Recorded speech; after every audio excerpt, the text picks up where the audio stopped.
Welcome to Pour Over Marketing. I am Rob Southgate. Ooh, apparently I'm looking a little worse for wear. I just noticed my hair and I hear my voice. Uh, that's because we had a long one yesterday. We drove to Indianapolis for Indy PopCon to drop some stuff off for Four Horsemen, and uh, that's about a 3.5 hour drive. And then the drive back, there was so much traffic. It was like a 4.5 hour drive home, and it was hot yesterday. So we got home in the afternoon. It wasn't, terrible as far as that goes, but it was so draining. And by I think 8 o'clock, we were already in bed. I was asleep, and I got up at about 6:30 this morning. So I never sleep that long. I'm usually the 6 a.m. or 5 a.m. club, depending. And I don't usually. I can't say that I don't usually look like this with bozo hair and exhaustion, but oh man, today's a rough morning. So I am thrilled that you are here. Uh, and I don't see anybody here yet, but when you're watching this later, know that I'm thrilled you're here, even though it's not in real time with me. Okay, but we should probably talk about things that are going on and what I want to talk about today. And I swear to you, I'm going to get to what I want to talk about today. We're not going to ramble on and on and on and then have it never bear fruit, because I think I'm onto something that could help you. It's definitely helping me. And it's not just coffee. Uh, so the whole point is I want to help you guys demystify, once again, early. I want to help you demystify marketing, make it not such a big, scary monster full of teeth and fear. I want you to understand that there are things you can do that even that you can do without fear, that will help your marketing, and learning new things is easy. It seems daunting because it's so much, but it's not really. I mean, it is. It's like a lifetime of learning. But I'll give you a quote. I'll give you a quote that might actually give you some perspective on this. And it doesn't mean that marketing has to be your thing. You have to have it be part of what you do. You're a writer. To be successful today, you have to spend time marketing and embracing it, and have a pretty moderate understanding of it. But that doesn't mean it has to be your life's passion. You don't have to give up everything you're doing. You don't have to say, but I'm a writer. I'm an artist. I'm a musician. Why am I doing marketing? Well, because that's how people find you. That's how people engage with your materials. Let's see if I can switch that. Maybe that's a little bit better. So you can tell I'm kind of all over the place with these ideas, because I do have a lot of ideas today. So anyway, we went to PopCon, and I do have a few thoughts. Number one, I've talked about it on here before, how we have a business with Four Horsemen, where it's a joint venture. We call it Writers Row, where we bring authors to conventions. We have this huge booth. We do, we have our own panel room, and we do signings, and like, we are a book con within cons, and it really is a pretty fantastic thing that we put together and we bring in. Well, this time we couldn't go, and my family, and we could go enough to drop stuff off, but that was it. And we said, you know what, we'll bring it. They're going to do it under the banner of Four Horsemen rather than under the banner of Writers Row, and they only brought Four Horsemen authors. Now, I am not saying only like that's a bad thing. Actually, it looked exactly like Writers Row. It was great, but there's not as much. We don't have the panel room the same way. It's more just author interviews. We don't bring the show. It's just a tiny bit pared down, tiny bit. It's still fantastic, and I got there and I saw that and I loved it. What I didn't love was I was looking at the con itself, and I feel like, and this is not just them, so I'm not criticizing PopCon. This is stuff that makes me crazy, and even within my own stuff, okay? I don't want you to think that, like, I get it right, but I saw so many areas of opportunity. I saw so many things that I was like, "What what are you doing?" You know? Uh, Marketing is all inclusive. It is not just putting an ad in a magazine. That's what a lot of people think. Oh, it's an ad on the radio. It's marketing is ads. It's not. Marketing is social media only. It's not. The entire event of PopCon is marketing. The entire thing is marketing. And every aspect of it is touched by marketing. If that's the case, then you better have a plan. And you better be watching everything and doing what we talk about on here, having a blueprint, having your house, and knowing in that case it's a mansion with many, many, many rooms. But you better have groundskeepers and you better have maintenance people and you better have all your marketing ducks in a row. And when I look at these things, I don't see it. Uh, these conventions go back to like C2E2 does a good job, but not great. Uh, I went to C2E2 one time and I walked out and was like, wow, I felt like they just pumped on every cylinder that I encountered. Other times I've gone, wow, they missed so many things. And I think it's because you start thinking, hey, this worked last time, we're going to keep doing this, and it doesn't change. But here's the secret. I feel like Oprah. I'm going to have the secret now. The marketing secret. You have to evolve. You have to change. You have to go back to your business plan and rework it. Rework your strategy every year. Because if it's the same, it's going to stop bearing fruit. That's why when we look at these conventions, so many of them go by the wayside. Everyone talks about San Diego Comic-Con. Well, that's because it has grown and evolved. DragonCon grown and evolved. Gen Con grown and evolved. But when I go to some of these, I also look at them and go, you're reworking certain aspects of it, and other aspects you're letting die off that shouldn't have died off. You left that room closed.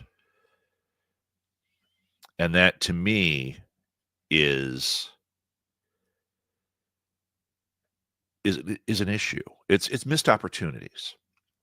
So at PopCon, I saw some of this where I was like, it's little things. It's not like they're screwing it up, but it's little things that are going to ultimately, if they don't get all of this down under control, all of these rooms, it will ultimately leave the place being lackluster. It'll leave it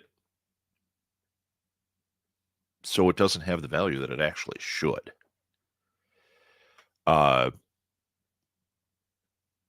With Writers Row, with what I saw with Four Horsemen yesterday, I see, yeah, we're doing similar things each time, but every time there is a reworking of all sorts of aspects, including the general marketing of it. That is one aspect of it. And I think that's a key. Okay, so let's stop talking about cons and events like that. Let's talk about your business. You need to look at your business that way. Okay. There is the ad campaign, and I know you're going to get confused by this. Well, I don't know if you're going to get confused. That's making a big assumption. You're smarter than me. I got confused by it.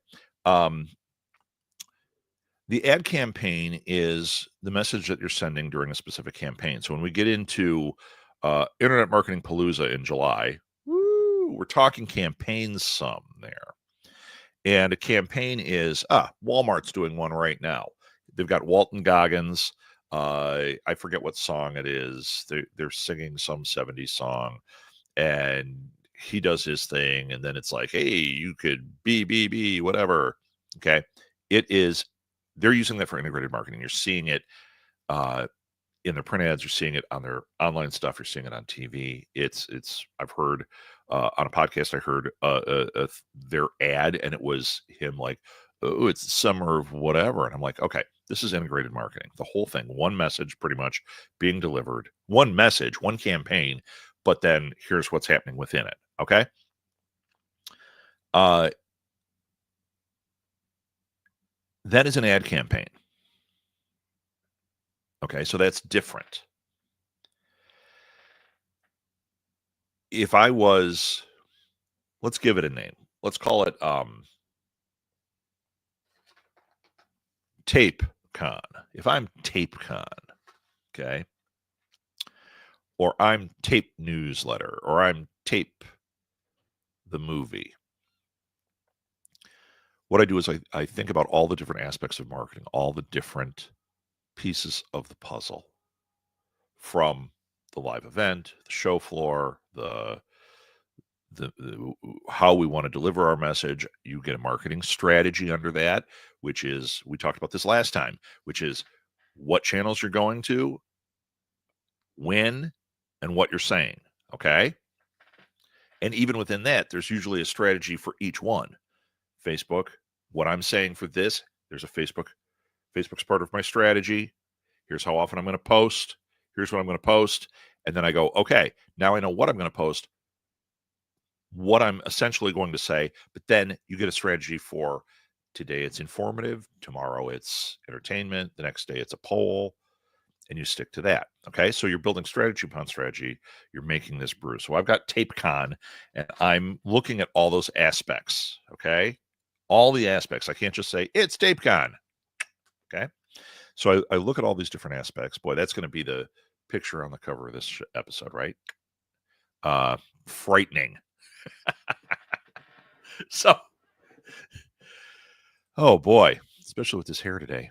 Wait till Maeve gets up. Wait till she sees this hair. Uh, so campaign is different than strategy. Okay. When you're developing a plan for TapeCon, when you're developing a plan for your book launch, when you're developing a plan for whatever, you write out as much of the plan as you can. Then you have to get strategy, and you get a strategy that's overarching, and then you start paring it down and saying, okay, for Facebook, for this, for Instagram, for this, for podcasting, it's this, for a newsletter, it's this. I'll give you an example of this. This week, let's see if I actually have. Boom, boom. Let me see if I can pull one up and show you. I can. We're going to use this one. Okay.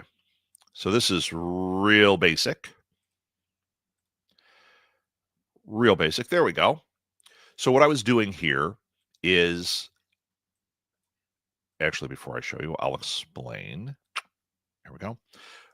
What I was doing is I looked at the podcasts or Substacks, and wanted to put together not only a list of guests. I had to choose which ones am I going to pursue, because I'm not doing 100 different titles like I used to do. I'm doing 3 or 4. In fact, on my list, I already took a few of them and put them in the to be reapproached bin. They're really good. They could actually do something, but I need things that have legs right now, that are attracting attention, that could make money, because everything I'm doing now, I have to be looking at how can I make money with this. This is end game. We have to make it work, right? I also think that that's a good thing too when you're developing your strategy for whatever it is you're doing. Kind of think of it as end game. Doesn't mean, oh God, it's going to all fall apart, but it's going to change. It may be lessened in your world if you can't figure out how to make it sustainable. And that doesn't mean all art has to make money, but then it's a hobby. Okay. And that's fine. That's 100% fine. Mine's not a hobby.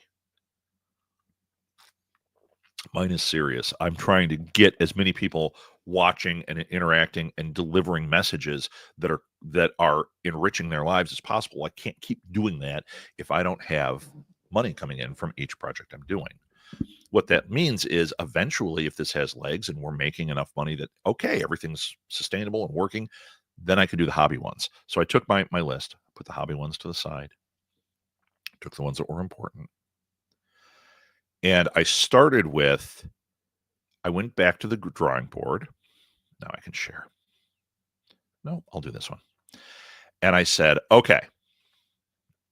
In fact, I think it's this one. No.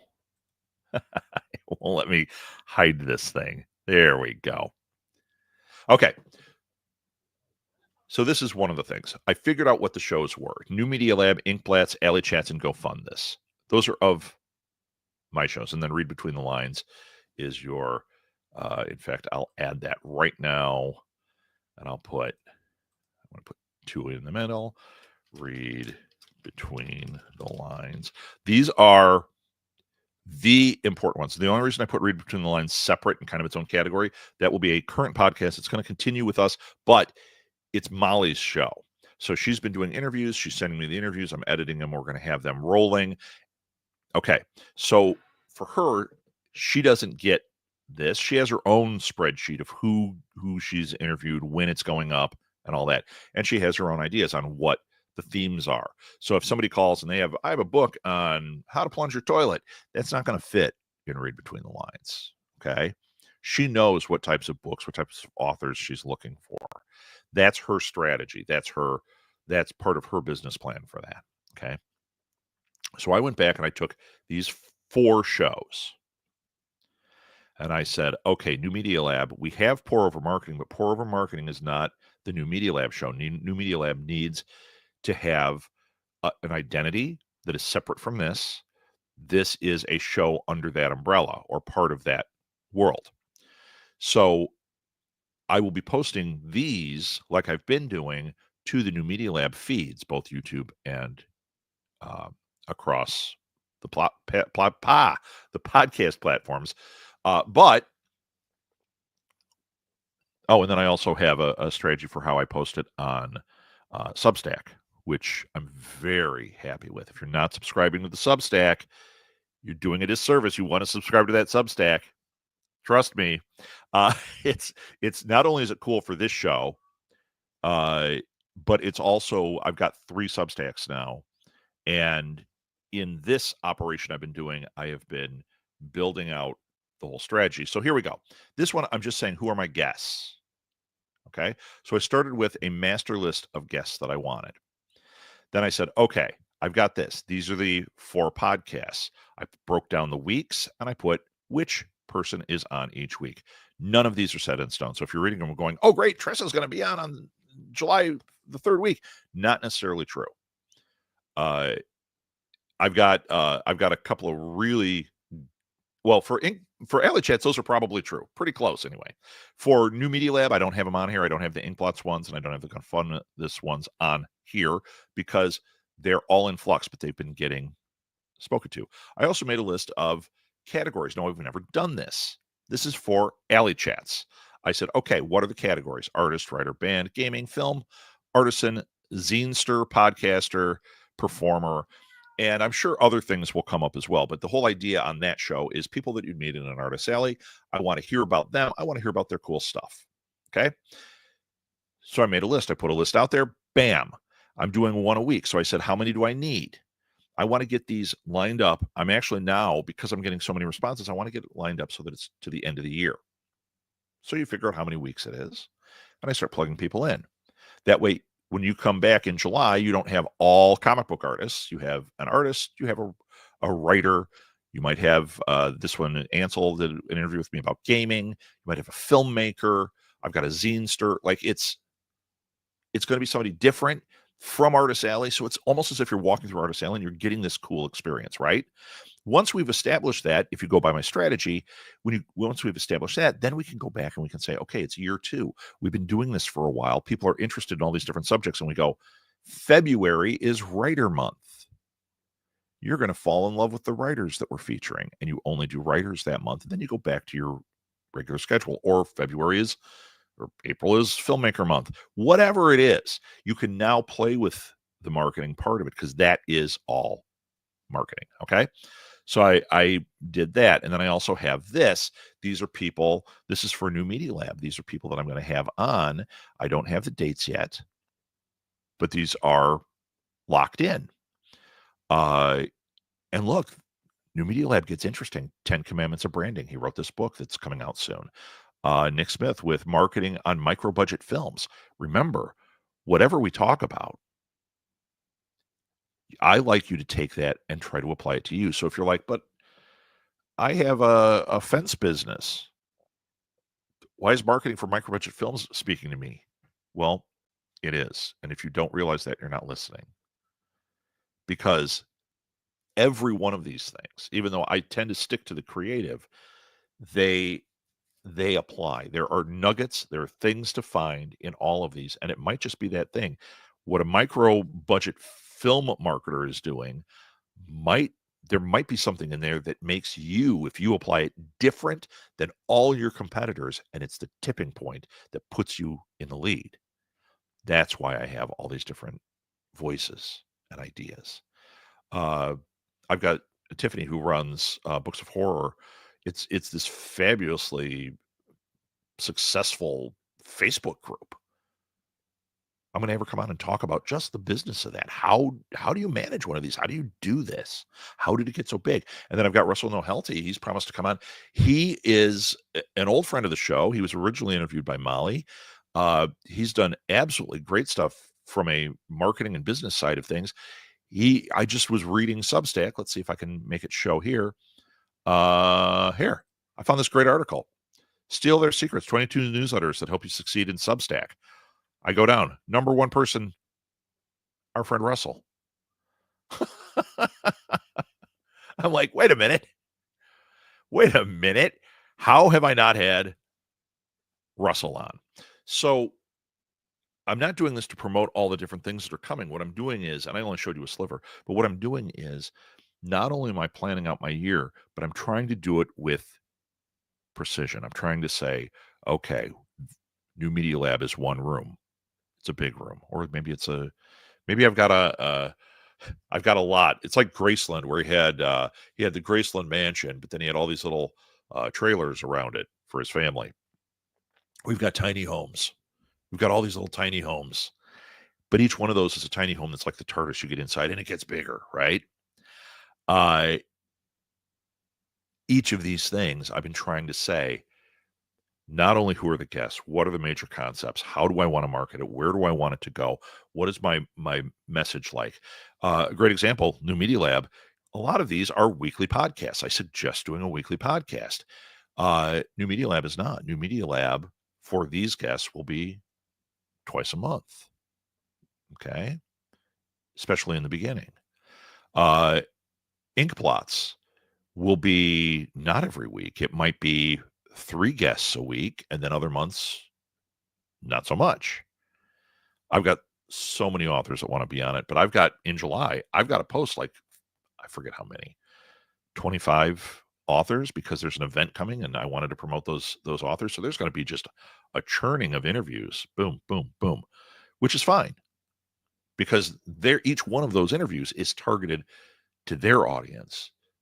It doesn't matter if it's my audience, it's their audience that I'm trying to target to. But every one of these things I've thought of, and I need you to look at your business, to look at what you're doing and say, okay, do I have tiny homes? Is it one business, one thing that doesn't have tiny homes? And that's totally legit. But what are the things within it? When we had our baby store, one of the things that made it successful is we looked at each section in our store. Rather than saying we're a baby store, we treated each section as its own. We'll go back to that analogy, tiny home. So we had our clothing area was a clothing store within our store, which is why in Chicago Magazine we were named one of the top baby stores in Chicago, top clothing stores. Sorry. But people were like, wait, you're not a clothing store. It's like, no, that is. Our toy store was a toy store. We treated it as such. Our furniture store was a furniture store. We were essentially a department store in a single business that marketed as a single business, but every piece of those, every room in that house was treated as if it was its own entity. We bought a certain way. We promoted a certain way. We sold a certain way. Okay. I haven't even gotten to today's subject. But really, that's what I've been doing on this end, is trying to fine tune all this so that starting in July, I did it for not only the podcast, the YouTube, the social media stuff, I did it for the Substack too. So the Substack, when you saw that list, there are things for each of the Substacks now that I have on my calendar. So yes, I'm using the interview, I'm posting it there, but what else? What other value do I add? What else can I put there? Do I need to create a lot of other content, or can I take the content I have and make it into something else to fit this other strategy? And that's what I was seeing when I was saying I saw that at this con. I was looking at the con going, I don't think they have a bunch of tiny homes. I think they got a tenement where they're just like, "Yeah, pay rent and we'll make it work." Not that it's a tenement. That's rude. It's all I could think of. It's an apartment building, but I would treat an apartment building better than that. And I think a lot of these cons treat it kind of like a tenement where it's like, we've got all these rooms, we're going to throw this thing up. It's cool, we're having fun, but there's a lot of leaky pipes. But we'll work with them. No, I want everybody from the person paying to be there as a guest to the person paying to be there as a presenter to have a gold experience and have it be different, because if it's the same thing 2 years in a row, it might work. 3 years in a row, you're losing. Okay, wait. I've got Pierre writing. Pierre, let's see what you said. Many people still see ads, messaging, and sales, but not as strategy when it's necessary to build interest in an event or product. Exactly. Right. That is exactly it, Pierre. They see that, but they need to have the strategy behind it, right? It needs to be ads, and messaging needs to be one aspect. Sales is an aspect. Think about a business. Think about like any business you've ever worked for that has a sales division. Right there, they have a sales division. They have a marketing division. These are all different pieces of the puzzle. And if it's you and you're a guy that makes video games, you write code, and you have your own business, well, you're all the departments. But what are the departments, and what are you doing with each one? Some of them you can source out. Some of them you can't. But every one of them needs to be paid attention to, or you're going to end up with a tenement, like I just said. Wow, enough of this tenement talk. Good point about prioritizing the likelihood and profitability in your schedule list. Don't you need to? Thanks, Pierre. I think it's a good point, too. We are trying really hard around here to do that, to say what are the things that can make money. And like I said,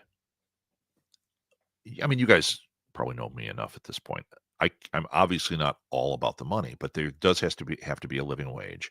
You do have to have value to what you do, and that's one thing that it's taken me a long time to learn. Probably because I had imposter syndrome, like so many of us do.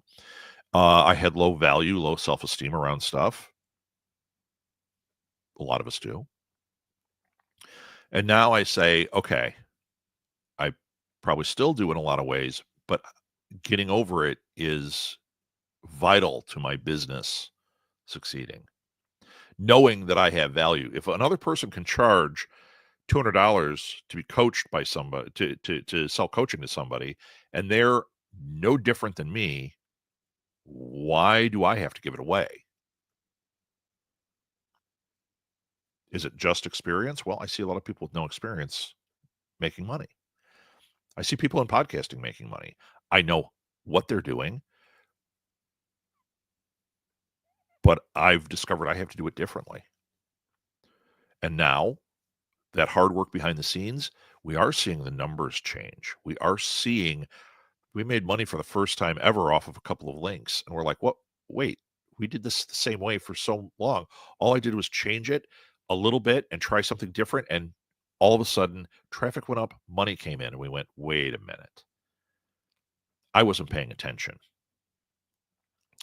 I set it up, but I didn't go back and make sure the walls worked. I didn't paint it right. I didn't do the thing that I should have. That's what I'm asking you to do with your business. Okay. I'm to the point that I wanted to talk about today. Unless you guys have questions. Pierre, I see you're there. I know somebody else is here. If you have questions or comments, keep loading them in there. I absolutely love. Let me stop that. There we go. I absolutely love engaging with you guys and getting in conversation. That's supposed to be the whole point of this. It's supposed to be an AMA. Speaking of which, Thursday, oh God, I think it's at 5 Central. Let me look. We are going to do a Thursday night one. I told you starting in July, we were going to start adding Thursday nights, not every week. Let me find it. I think I got to go to actually to New Media Lab to find my posting for this. But yeah, Thursday night. Wow. I can't do things fast enough. I believe it's at 5:00. We are doing, there's pour over. Nothing seems to want to work for me. There we go. 5:00 Central. We are doing pour over marketing happy hour. That is where, hey, you can bring your coffee or you can bring something a little harder. Or you can make your coffee a little stronger, if you know what I mean, because it's happy hour. And if you just like water, the stillest of the still water is during happy hour. Live a little, throw a little ice in it. So Thursday night, 5:00, we're doing pour over marketing happy hour. And I am not sure if this one is the new style or not, but I'm not going to do it. Well, I might do AMA that night and see if we get more AMA talk. If we do, then Saturday mornings will probably be more doing what I'm doing, where there's some interaction, but I pick a topic and I talk it out. I got to see what the audience wants. It's one is going to be more lecture-y and engaging. The other one is going to be more AMA and engaging. Let's see what Pierre says. Do you think people are recognizing how to use AI tools as organizational aids? It's not a yes or no answer, Pierre. Some are. In general, no. There's so much misinformation. There's so much fear. And there's so much misunderstanding around it. I'll tell you one thing. I was using ChatGTP for some things. Just, you don't use them for content creation. That is, not only is it like an awful thing, it's very noticeable when you do it. But it's doing your brain a disservice too. You can use it to create an outline. You can use it to say, what are hashtags? What are keywords? I mean, if you go, yeah, but I don't want to use it for that. Wait, okay, but pulling it out of the ether doesn't work either.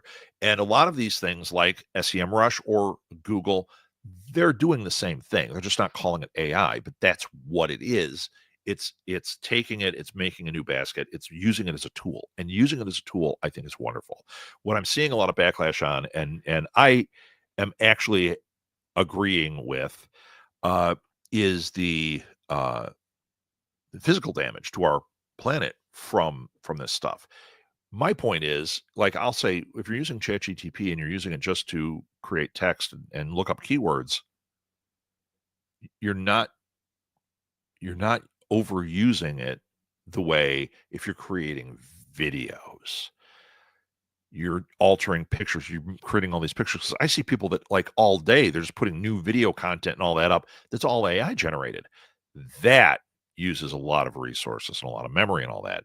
And where people are having a problem with this is like, we were just reading about it yesterday. There's a big AI facility in Tennessee or something. It uses 80% of the power from the state because people are, doing all this AI stuff. Super damaging to the environment. It's a bad thing. Do I think it should be wiped out? No, but I think that I think that there should be a degree of responsibility, and right now it's the Wild West. People don't understand how damaging. It's almost as if we said, well, but cars are damaging to the environment, which they are, but we work on making them safer and cleaner for the environment. So we're not just driving down the street with our gasoline tank on fire going, who cares? Taking Aquanet and spraying it out the windows as we drive. We now know, don't do that. So back to your question, do you think people recognize how to use these AI tools? I don't. I think some do, obviously, and some are afraid of it for the environmental impact, for the physical impact, or they just, I mean, man, you look on Instagram and it's always people putting things like, here are the 10 tools you use. And then you look at them and you're like, am I already behind the eight ball? I don't know how to use any of these things. Then you go to their site and it went from, you could get a free trial to, it's $99 a year, so cheap. And you're like, yeah, but I don't know if I even know how to use it. Can it be used for organizational aid? 100%. I think that's actually that and gathering keywords and things. I think it's wonderful for that. For analysis, I think it's wonderful. Making videos, yeah, it could be cool, but my God, the resources that's killing and the artists it's taking away from. It's crazy how much stuff is created with AI that is, it steals images. It uses other people's work. It apes styles. I have a real problem with all of that, but as an organizational aid, 100%. Okay. I'm off my soapbox. Back to my coffee. I hope I answered that pretty well, Pierre. But yeah, I do think they don't recognize. Let's see what you say. The messaging for AI tooltips is overwhelming. It is overwhelming. And it's funny, just to address that for another second before I move on to what I wanted to talk about today.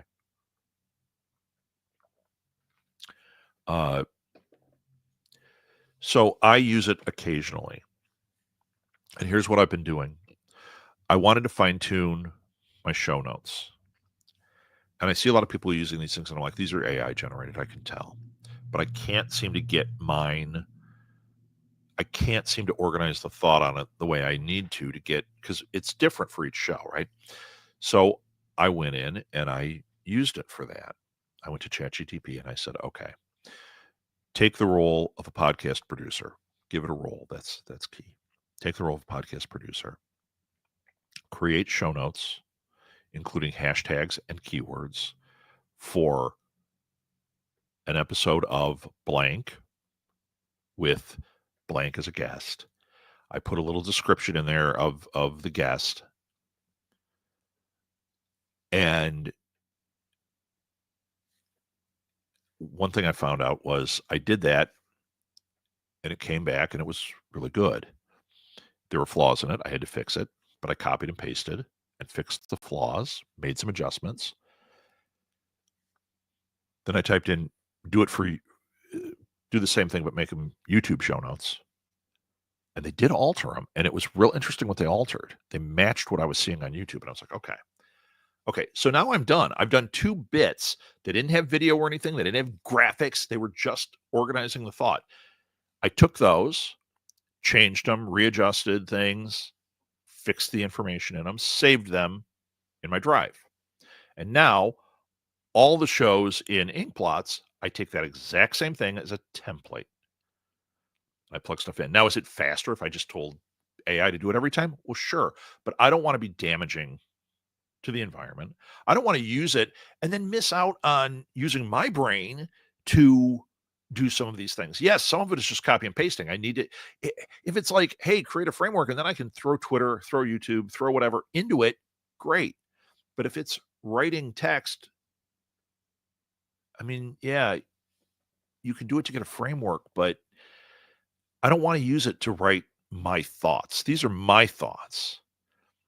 Here's the other thing. If like, I see people on oh boy, I'm getting on my soapbox, but I see people on threads that keep saying, they're trying to sell you something, but they're like, I never wrote a thing in my life, and now I've got 2 bestsellers on Amazon that I wrote with AI. Here are the prompts I used. Great. First of all, yuck. Learn how to write. Learn how to write. That's like getting like me getting a doctorate, because I've talked about this stuff, but I never took any classes. But I get that honorary doctorate. I don't view that the same as somebody who put the work in and got the doctorate. I'll take somebody who got their associates over the person any day over the person who got an honorary doctorate. Yeah, their ideas might be great and everything, but that honorary doctorate does not mean anything. It was generated. It's not real. Okay. Now you're getting me into the weird soapboxy territory. I'm going to stop that right now, Pierre. Uh, let's get back to what the idea of the day is, because I am going to lose it. It's 8:41 Chicago time, and I'm not going to be able to talk about this. So I had a conversation this week with Erica, who is she's the CEO of Four Horsemen. And usually we get together and we have to go over strategies and go over to-dos and all the things we talk about on here, right? And this time I said, none of that. I need a meeting that's just you and I want to talk about one thing. And we did. This is not ominous. It was one of these, going back to my metaphor, where are we missing crown molding? Where's there a hole in the wall? That kind of stuff. But it was just the two of us, just kind of chatting about some of this stuff. And it got really interesting very quickly, because I had a list of things that I was like, I want to talk about, like SEO. I want to talk about this, and here's what I'm finding. And I shared with her some things that I believed that I had seen, and she was like, "Wow, I've never seen that." It's like, yeah, it's because I kept looking in this one area till I found something that made sense, and then applied it and went, "Oh, there you go." Maybe it's how that microfilm guy does it, and you go, we're not doing that. And I don't see anyone else doing it. It's kind of like when we talk about publishers, I look at a lot of their social media outreach stuff. I think it's terrible. I think they really miss what motivates people and what works. And now I'm seeing them do the same kind of thing. And I'm like, okay, so they're probably using AI to create posting schedules and all that, but they're missing the basic root elements of some of these things, right? And in this conversation, as we were going through this, it started to become an overwhelming list. I'm not going to pull it up because, number one, NDA. Number two, it was overwhelming. And she was like, well, I guess we could start here. I guess we could start there. And I said, actually, what we're going to do is we're both going to look at the list and add to the list. And when we talk in a few days, we're going to do one thing. What I told her is, I want you to come up with 10 things we could do right now. And that's the impetus. That was the thing that got me really thinking about this. That's what made me do all that stuff I was talking about with these shows. So I talk about this blueprint idea, and I think it's great. You guys are probably like, enough. Talk about the new Superman movie, Rob. That's what we want to hear. But then I realized people love lists, and lists get things going.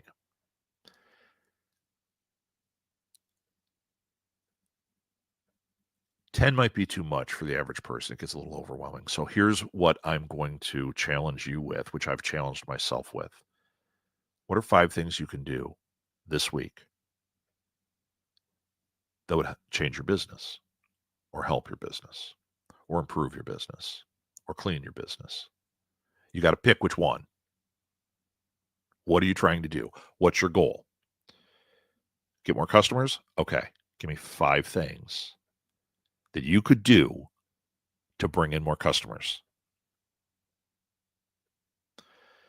Some of them might be massive. Okay. You may do this and be like, oh crap. That is 6 months worth of work to do. I don't care. You're going to put it down. What are 5 things you can do? And when you really work it, let that list be huge. It's just like our goals list. Let it be huge, but pick 5 things you can do this week. Maybe there are 5 things that you've been putting off because it's like, it's so small, who cares? Or I don't know very much about how to get, like I do Instagram and I get no reaction, but I see other people doing it. Okay, well, there's one of the things. Maybe research what are they doing. Maybe figure out what hashtags and keywords you should be using. Maybe create an infrastructure. Maybe that's one of the things, a little infrastructure like I did. I needed to have a list. And it was funny because when I made the list of guests that I want, I realized, oh, wait, I have to have a posting schedule on what messaging I want. And then I went, oh, wait, that's for Substack. This is for the podcast. What else do I want? Oh, wait. And it ended up having about 8 different layers. And I started working on them. And I'm telling you, in one day, you guys only saw like one partially baked page, but I made a whole schedule for 4 shows. Are they complete? No, they're close. The infrastructure's all there, and they're close to having every hole plugged. Where it's not plugged is I haven't heard back from some people. One idea I had, I jumped in. I was like, I got this idea. I know how I'm going to get this. Boom. I did it. And guess what? It failed. Oops. That's okay. Number 1, I could cross it off my list of 5 things. Number 2, it got that one on the list is replaced because I went, that's not how I want to do it, or that's not going to work. What's going to work? And then I threw that line out and I got a few bites and went, oh, I did it as 10 things. 10 things is a lot. When Eric and I talk, we do want to say 10 things. Doesn't mean we're going to do 10 things all at once. Okay. It means we now know these are essentially the first 10 things we need to do, and try not to get distracted by other things. And if we do get distracted, we got to keep coming back to that 10. But for you, for your business, for my business, for what I'm doing, I went with 5. A couple of them were big, a couple of them were really little. But I sold stuff that I've never sold before. My numbers are going up in areas they've never gone up. And this is all within a week. That stuff should be longer tail.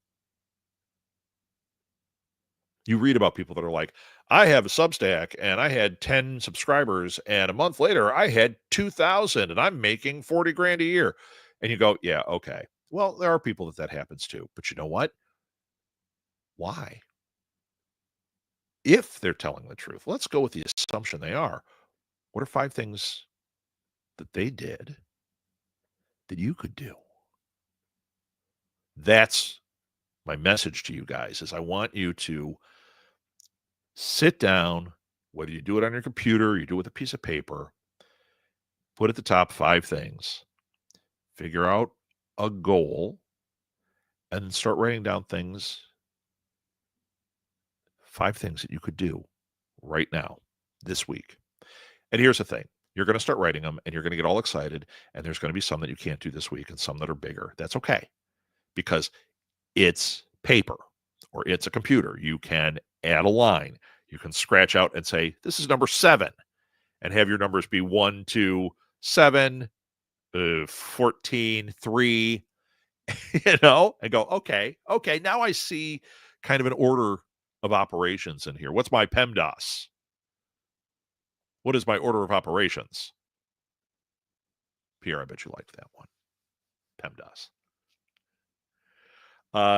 So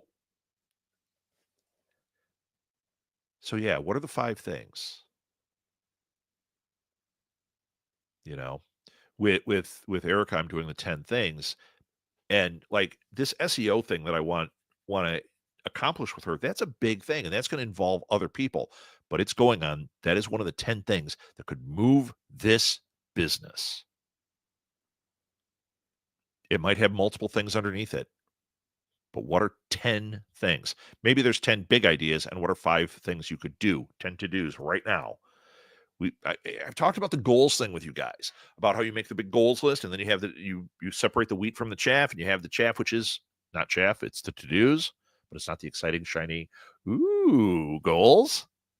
Take those. I have another awful picture. I don't know. I'm very, very handsy and weird today. It's okay. I look like a cartoon character to me. So take your chaff, your to-dos, and those become your 5 things to do this week. Oh, it's right in there. 5 things to do this week. But your 10 is, they're not goals. They're 10 things you can do to change your business. And these are 5 to-dos immediately. Maybe they fall under this umbrella. Maybe they're like, these are the things. But before I do any of that, I got to clean the closet. Right?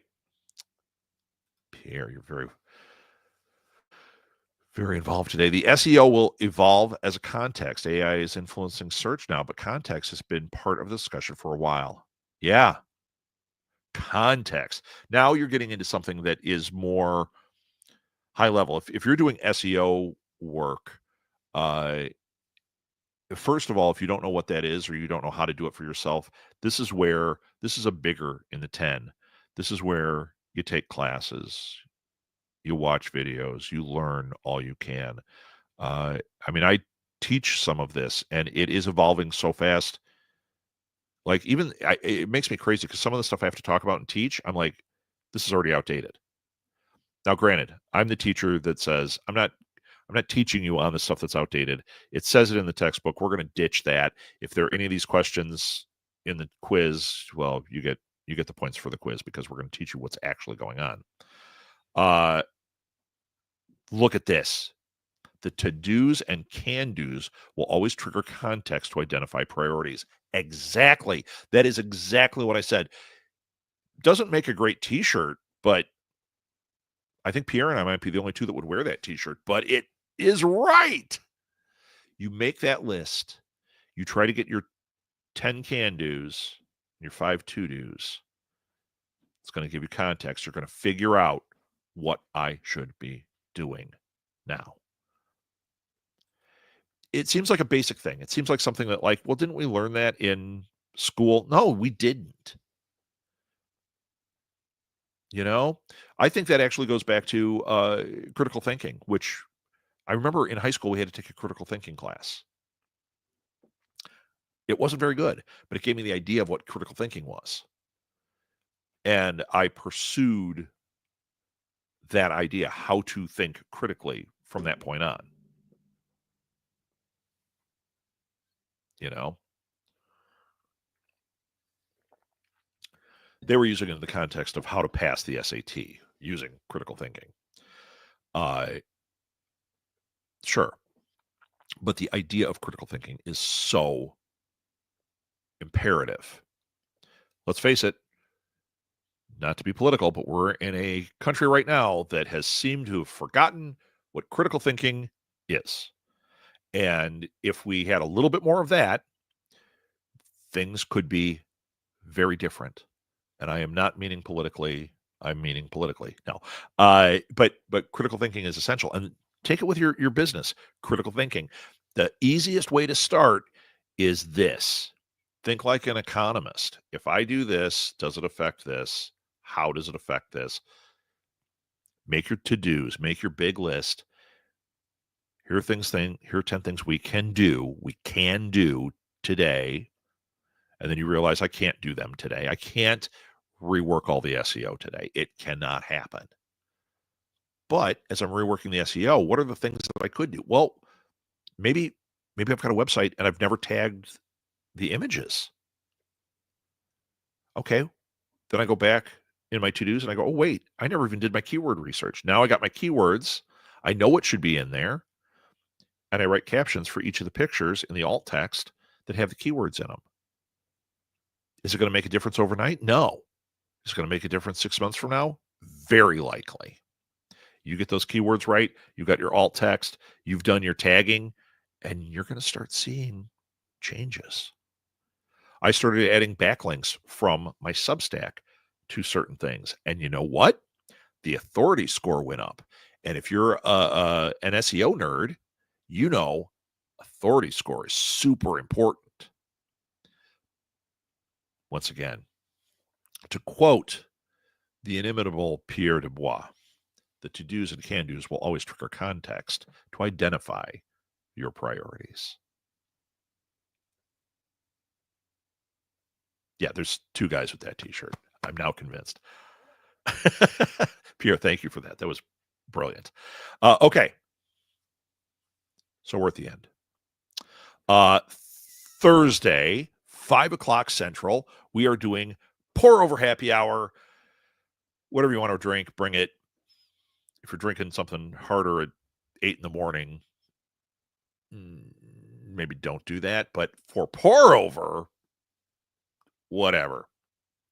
I hear Cheech and Chong are bringing some mushrooms. I don't know. Is it a mushroom dish? I don't know. People are bringing things. But that one, I think what we're going to do this week is do more of an AMA, see what people are asking. I'll try to come with a few ideas. Maybe we'll talk more about this 10 things you can do. But I need to find out, is this like lecture thing good, or is for this one and then that one be more of a just open AMA, or is it reversed?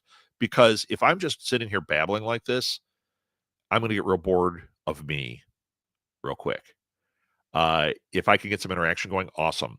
Maybe one of these is the one that I bring guests on. New Media Lab is going to start having guests. I don't know. I don't think I want to have guests here unless it's somebody specific like Pierre. If you wanted to come on and talk about SEO, we could always just do a side-by-side thing, not an interview, just talk about it. We could always do that, you know? But my guests on New Media Lab, I'm doing specific things, but who knows? They're all tied together. Whoop, I hit the wrong thing. There we go. So Thursday night, 5 o'clock Central, be there for Pour Over Marketing Happy Hour. And between now and then, try to come up with those 5 things you could do. And bring them with so we can talk about them. You can write them in here like, I came up with these. Here they are. And we can talk about it like, yeah, that's really solid. Or you understand that one, you have to do this first or whatever. But just having a deadline. Thursday's your deadline. Come with 5 things you can do to your business this week. Guess what? You don't have to do them to your business this week.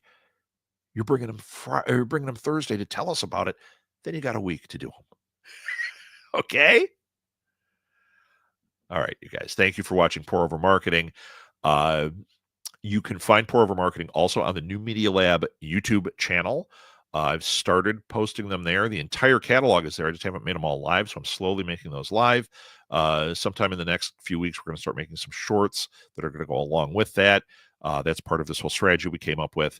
And yeah, it's just, we've got a lot to talk about and share, and there's so many topics. And if you guys have topics or guests that you would like covered or brought in here, I guess that was 2 sentences kind of mushed together. Hit me up. Let me know. Write it in the thread. Put it on Facebook, on the New Media Lab Facebook page, on the post for this episode or for any episode. I read them. I get alerted like, oh, there's a new post on this. Send me an email. You guys know me on Facebook. You guys know me on Instagram and everywhere else. Hit me up. All right, everybody, have a great weekend. I hope your businesses thrive and succeed. Come Thursday with 5 things. Well, that's 4 3/4. 5 things. Have a great day, everybody.